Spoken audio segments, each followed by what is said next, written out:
last lecture number 4, CPU scheduling and process scheduling during the offline teaching at room number 54.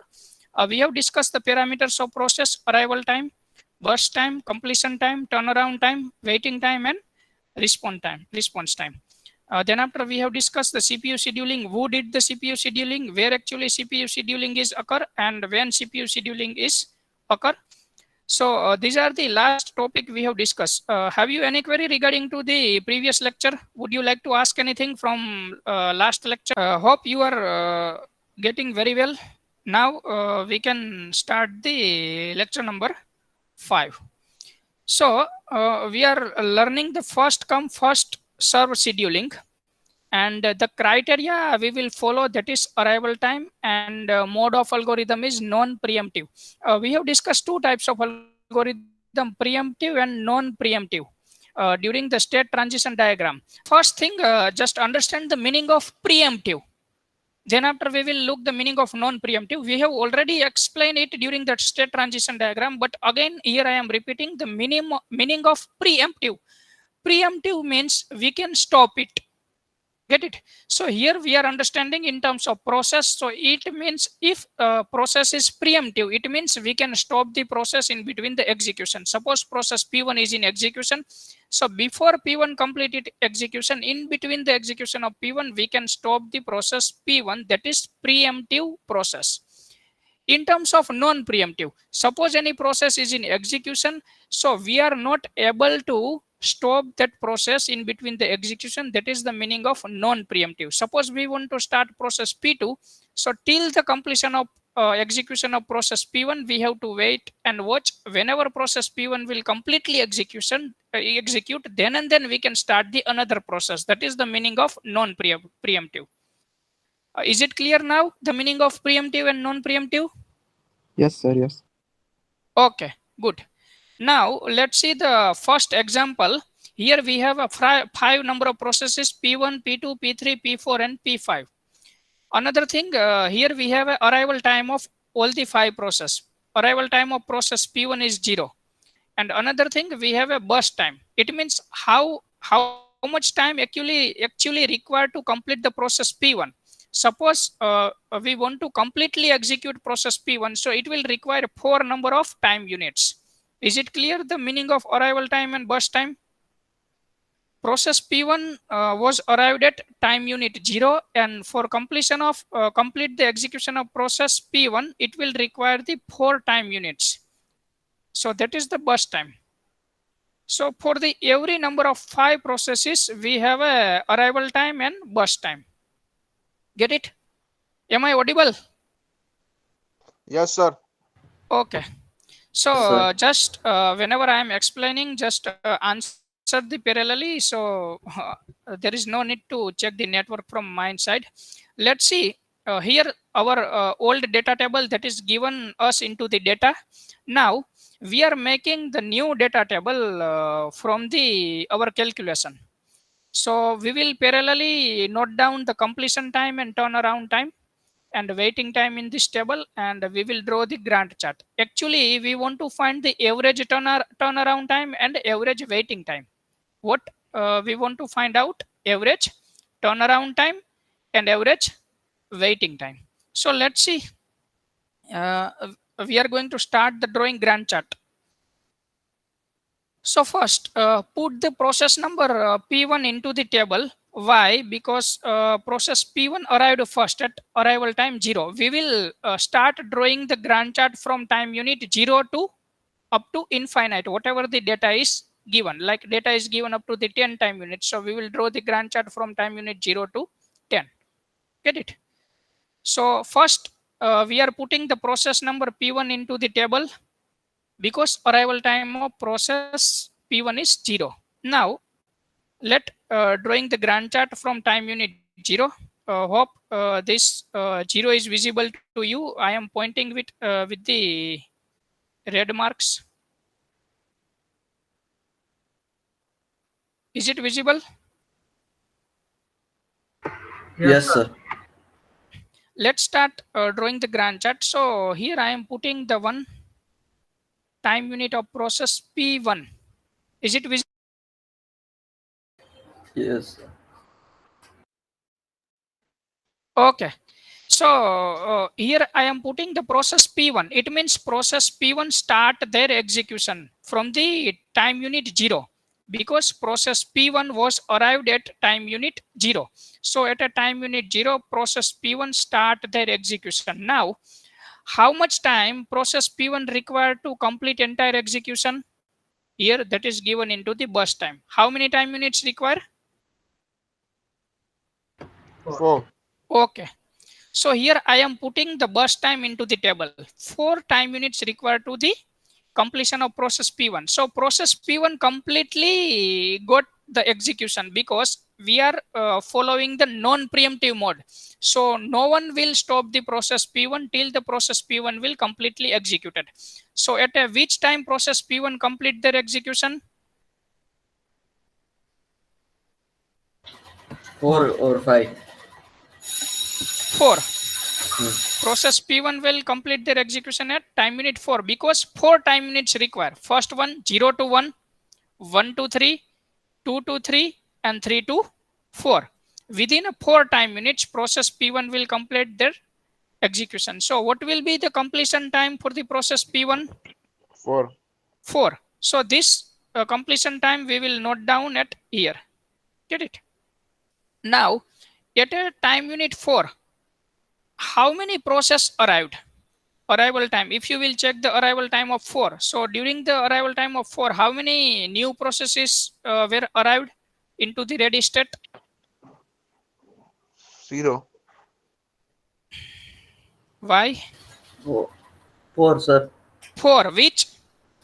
P2, P3, P4 and P5. P2, P3, P4 and P5. 4 processes arrived. Why? Because we are at time unit 4, and at time unit 1, P2 was arrived. At time unit 3, P3 was arrived. At a time unit 3, P4 was arrived, and at a time unit 4, P5 was arrived. So at a time unit 4, all remaining processes are arrived. Get it? Now, there is need to check which process we will start first. So for this reason, we are following the arrival time. Whatever the process arrived first, that process execute first. That is the meaning of our algorithm. First come, first serve. Are you getting the meaning of first come, first serve? Whatever the process will come first, that process will serve first. So out of P2, P3, P4 and P5, which process arrived first? P2. P2. So next we will start the execution of P2. We are putting the P2 into the table. We will note down the arrival time of process P2 also till all the 4 processes arrived. So we are putting all the processes into the table: P2, P3, next P4 and P5. Now we are putting the arrival time of P2 here, and next P2 will execute. So here in Gantt chart we will add the process P2. So we are adding process P2. Now, how much time unit process P2 required for the completion? 3. 3. So we will note down this time unit in table. Time unit 3. So we are starting the process P2 from time unit 4. So on which time unit process P2 will complete? 7. 7. So 7 will become the completion time of process P2. So we will note down this time unit 7 here into the table. Get it? Let's Sir. see. Yes. આપણે આ first કમ first સર્વ છે, એટલે આપણે હંમેશા આપણે ભલે ને આપણે પ્રોસેસ ટાઈમ ઓછો હોય બીજી પ્રોસેસ કરતા, પણ આપણે જે ફર્સ્ટ પ્રોસેસ એન્ડ થઈ ત્યાંથી જ લેવાનું ને process yes, exactly. Suppose process P5 arrived at time unit 1. Suppose process P5 arrived at time unit 1 and their burst time is 5 unit. It means it is greater than 3. So we will execute process P5. Whatever the process arrived first, that process will serve first. No need to look about the burst time. You have to just look only arrival times. Get it? Because criteria, here we are following the criteria, that is arrival time. Get it? Okay, sir. And mode we are following non-preemptive. These two things you have to keep in mind.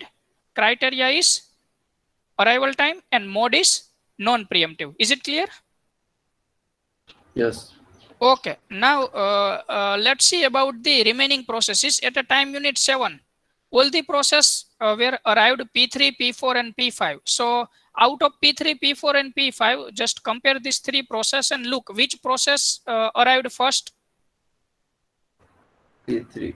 P3. So next we will execute process P3. So we will put it into the Gantt chart and we will look about the burst time of process P3. What is the burst time? 1 time unit. Get it? So we are putting time unit 1 into the burst time. So where process P3 will complete their execution? 8. 8. Time unit 8. So time unit 8 will become the completion time of process P3. We are putting that into the table.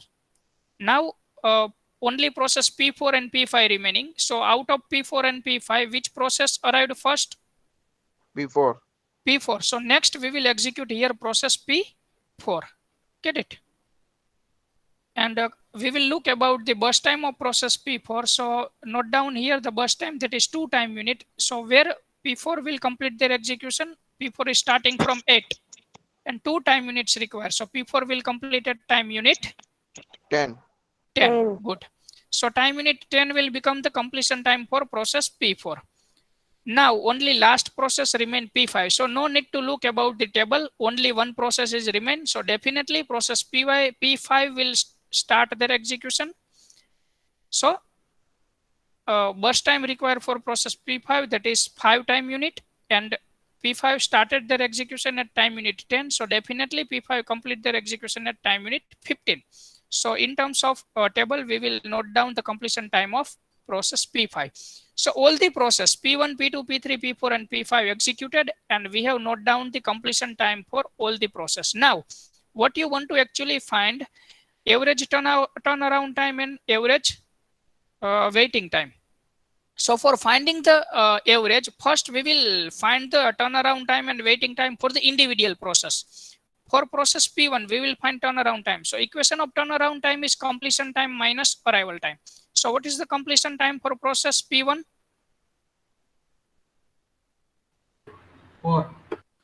4. 4 minus arrival time of P1? 0. 0. So 4 minus 0, answer will become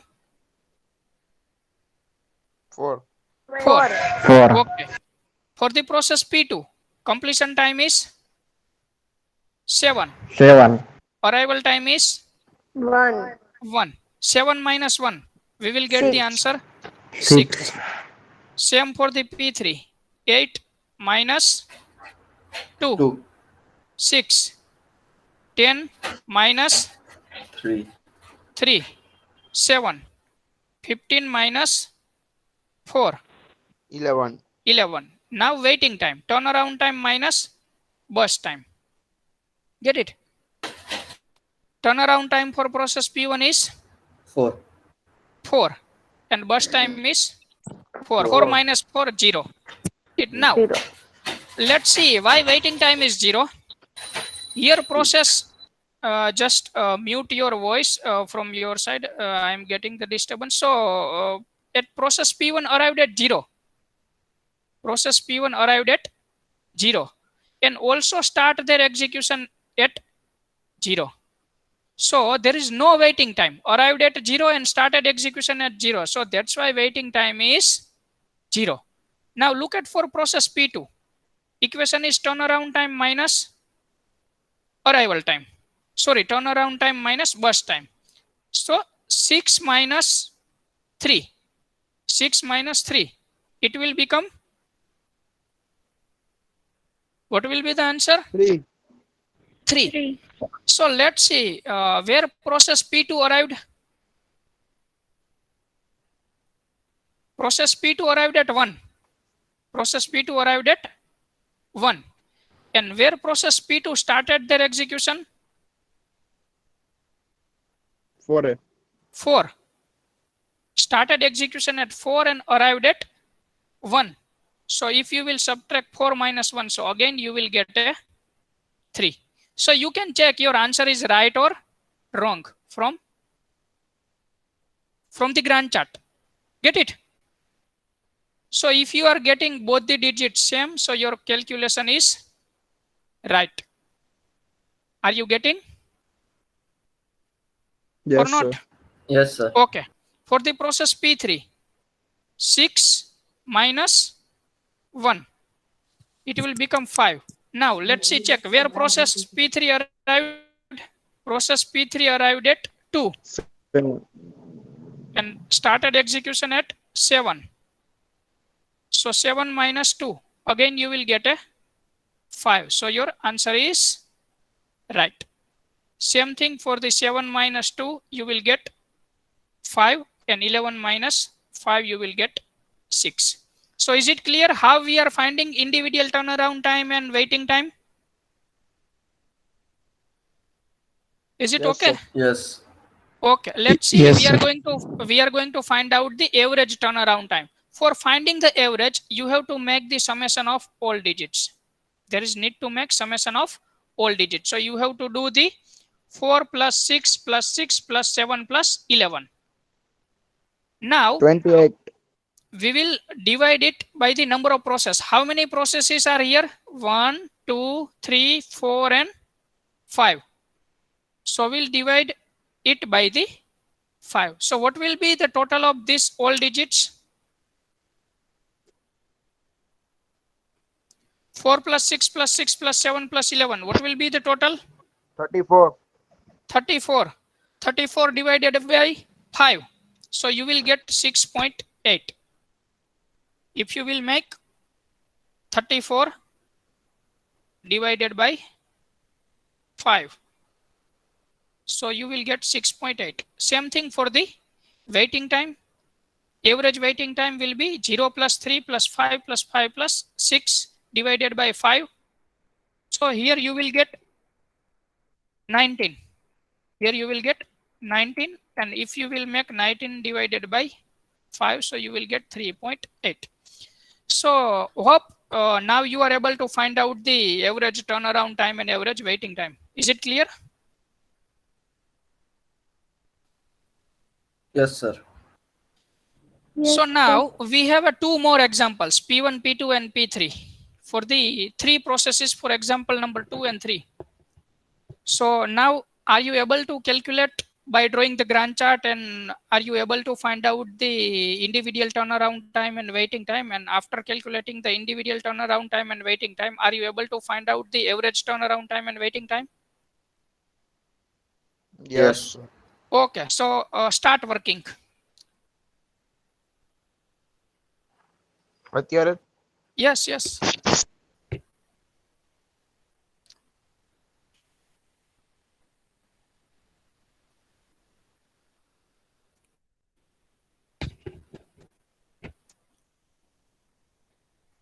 Just note down the values. Then after I will make the Gantt chart of previous example. So if you have any doubts, so you can watch on previous Gantt chart how you have to do the calculation. Did you note down the values of example? Yes, sir. So is it enough for the reference for calculating the new example? Yes. Okay. So if you complete the example, just inform me. If you complete both the examples, so just write a comment, completed. Okay, good. So let's see, we are comparing with the answers. So we will check your answer is right or not. For the example number 1, started with the process number P1. Just check with your answers. Screen is visible or not? Yes, sir. Visible, sir. Okay. So P1 executed. Burst time was 20. So completed at 20. Completion time become 20. Next process execute, that is P2. Whenever arrival time is same, so you can start P2 or P3, anyone. Suppose P2 and P3 both arrived at same time. So if you want to start P2, you are free to start P2. If you want to start P3, you can start P3 also. Whatever process, if you are here, you are starting P3, then again it is right. If you are starting P2, then again it is right, because both arrived at same time. But generally, we are following the fashions like in sequence number. Both arrived at same time. So here we will follow the sequence number 2 and 3. So first we will execute P2 and then we will execute P3. That is the traditional thing. But suppose you are starting with the P3, so no one can say that you are wrong. Get it? So here P2 will execute completed at 20. P3 will execute completed at 23. And now turnaround time is equal to completion time minus arrival time. 20 minus 0, 22 minus 1, 21, 23 minus 1, 20. To waiting time, turnaround time minus burst time, 20 minus 20, 0, 21 minus 2, 19, 22 minus 1, it will become 21. And if you will look about the average turnaround time, so it is 21. Here 20, 21 and 22, all these 3 digits in sequence. So no need to make total. 20, 21, 22, sequence divided by 3. So what will be the average? 21. It is a shortcut for calculation for the reasoning and aptitude. That is the topic of reasoning or aptitude. Keep in mind, for fastest way of finding the average. Suppose digits are in sequence, so you can take the median digit as a average. 0, 19, 21. Here you cannot do this thing. You have to just make a total of 21 plus 19 and divided by 3. So you will get 13.33. Is it right answer? Yes, sir. Okay, for the Yes, example sir. number 3.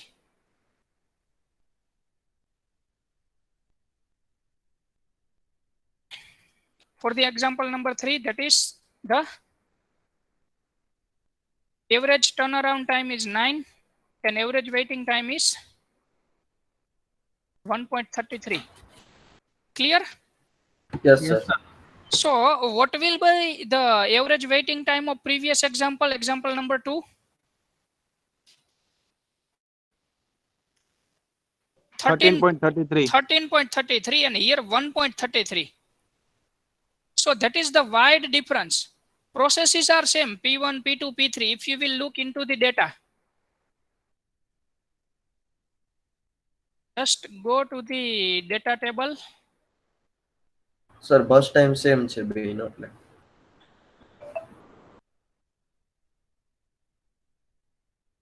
Get it? Bus time same. 22 and 1, 22 and 1. But there is a wide variation in waiting time. Why this thing is happen? Because sir, arrival time changed.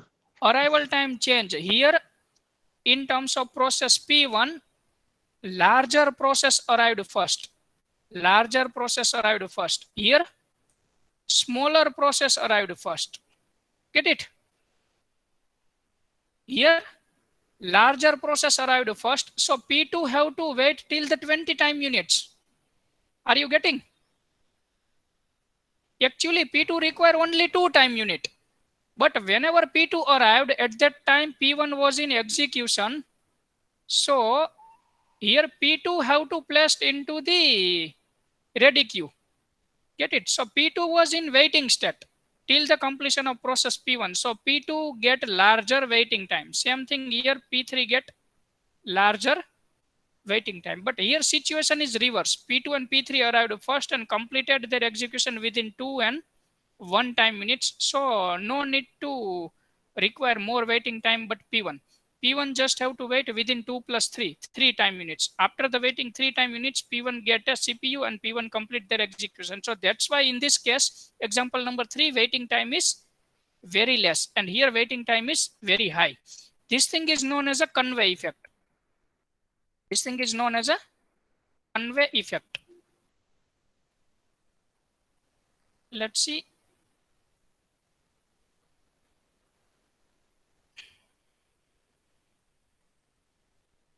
We will call it convey effect. In general, a convey effect happens when a set of processes need to use resources for short time and one process holds a resource for long time. Get it? For P2 and P3 requires resources for just 3 time units here. Shorter time. It means here P2 and P3 require for the 3 time units only. And one process hold a resource for long time. P1 hold the resource for the 20 time units. in example number 2. That is, the blocking all of the other processes, essentially it causes poor utilization of the resources, because P2 and P3 requires it for the just 3 time units, but P1 holds it for the 20 time units. So it will the poor utilization of CPU. That's why we are getting the convey effect. Is it clear? What do you mean by convey effect?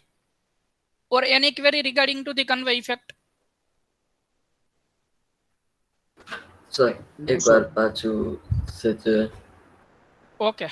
Anyone else have a doubt regarding to the convey effect? No, sir. Just compare the example number 1 and 2. Sorry, example number 2 and 3. Burst time of all the processes are same. Burst time of P1, P2 and P3 are same in example number 2 and example number 3. Get it? So what is the total burst time? 20 plus 3. 23 time units in both the example. Is it clear? Yes But waiting time is different. What is the average waiting time in example number 2? 13.33 13.33. And what is the average waiting time in example number 3? 1.33 1.33. So in example number 2, there is a large waiting. Here there is a large waiting due to the sequence of arrival time. Why? Because we are following the criteria arrival time. We are serving the process which arrived first. First come, first serve algorithm. Are you getting? Which process we will Yes. execute first? Whatever the process arrived first. Even here P1 require 20 time units. P1 require 20 time units, and P2 and P3 require 2 and 1 time units. So here P1 arrived first. So P1 started their execution first for the 20 times. So P2 and P3 will in more waiting. Here P1 arrived late and P2 and P3 arrived first at a time unit 0. So P2 and P3 completed their execution within 3 time units. So there is a less waiting. P1 started their execution after 3 time units and completed easily. So here there is a greater waiting time. Here there is a very less waiting time. So what will be the disadvantage of this algorithm? Whenever the large process will arrive first, so remaining process will go into the long waiting. And this thing is known as a convey effect. Get it? Is it Okay, clear sir. now? What is the meaning of convey effect? Yes Okay, good. Yes, sir. So have you any doubts regarding to the first come first serve and convey effect? No No, sir. Get it? So in next lecture we will start shortest job first.